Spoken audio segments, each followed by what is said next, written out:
रीवा जिले के गुड़ विधानसभा क्षेत्र के ग्राम बेला पोस्ट हरदी में निजी कृषि भूमि से हाईटेंशन बिजली लाइन निकाले जाने के विरोध में एक युवक का जल सत्याग्रह जारी है। ग्राम बेला पोस्ट हरदी निवासी देशराज मिश्रा पिछले 28 घंटे से अधिक समय से पानी में बैठकर अपनी जमीन बचाने की मांग कर रहे हैं।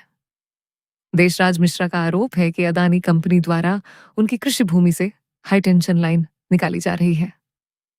इसके लिए बिना उचित नोटिस और उनकी सहमति के जमीन पर काम शुरू करने की कोशिश की जा रही है।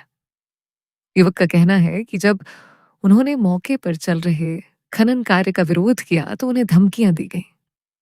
युवक के मुताबिक वह बुलडोजर के सामने बैठकर काम रुकवाने की मांग कर चुका है और अब अपनी मांग को लेकर पानी में बैठकर जल सत्याग्रह कर रहा है। देशराज मिश्रा का आरोप है कि कंपनी की ओर से जो मुआवजा राशि प्रस्तावित की जा रही है वह जमीन के वास्तविक मूल्यांकन के मुताबिक नहीं है। उनका कहना है कि उनकी कृषि भूमि की वास्तविक कीमत का आकलन किए बिना कम मुआवजा देने की प्रक्रिया की जा रही है। युवक ने आरोप लगाया कि बिना उचित नोटिस दिए भूमि अधिग्रहण की प्रक्रिया आगे बढ़ाई जा रही है। वह मांग कर रहा है कि जमीन का निष्पक्ष मूल्यांकन कराया जाए और नियमानुसार उचित मुआवजा दिया जाए। देशराज मिश्रा ने गुड़ के नायब तहसीलदार और पुलिस प्रशासन पर भी गंभीर आरोप लगाए हैं। उनका दावा है कि उन पर दबाव बनाया जा रहा है और एफआईआर दर्ज कर जेल भेजने की धमकी दी जा रही है। युवक का कहना है कि जब तक उसकी मांगों पर गंभीरता से सुनवाई नहीं होती तो जल सत्याग्रह समाप्त नहीं करेगा। उसने चेतावनी दी है कि अगर उसकी बात नहीं सुनी गई तो वह अपना प्राण यहीं त्याग देगा।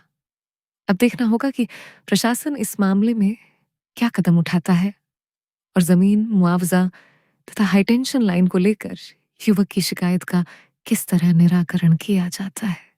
फिलहाल युवक का जल सत्याग्रह जारी है। मैं देशराज मिश्रा सनाब कृष्णकांत मिश्रा भूमि स्वामी आराजी नंबर 1162/1/2/6 अडानी कंपनी द्वारा बिना नोटिस दिए अवैध तरह से खनन किया जा रहा था। हाई टेंशन लाइट ले जा रही, उसमें मना करने पर जान से मारने की धमकी दी जा रही थी और बोले एफआईआर करवा देंगे, शासन प्रशासन हमारा है। तो मैं शासन प्रशासन को आवेदन दिया, वहाँ से भी न्याय नहीं मिली। फिर मेरे ज़मीन में फिर अवैध तरह से खनन किया जा रहा था। मैं रोकने गया तो मेरे को फिर बोले कि आपके नाम एफआईआर हो जाएगी, आपको जान से मार दिया जाएगा। तो जब जेसीबी चलने लगी तो उसी टाइम में धरने में बैठ गया कि जेसीबी चलेगी तो हमारे ऊपर चलेगी। तो उसी टाइम संकल्प भी ले लिया कि मैं धरने प्रदर्शन में बैठ गया। 3 दिन हो गए मेरे को भूख हड़ताल किए हुए, ना तो मैं भोजन कर रहा हूँ ना ही जल ग्रहण किया हूँ।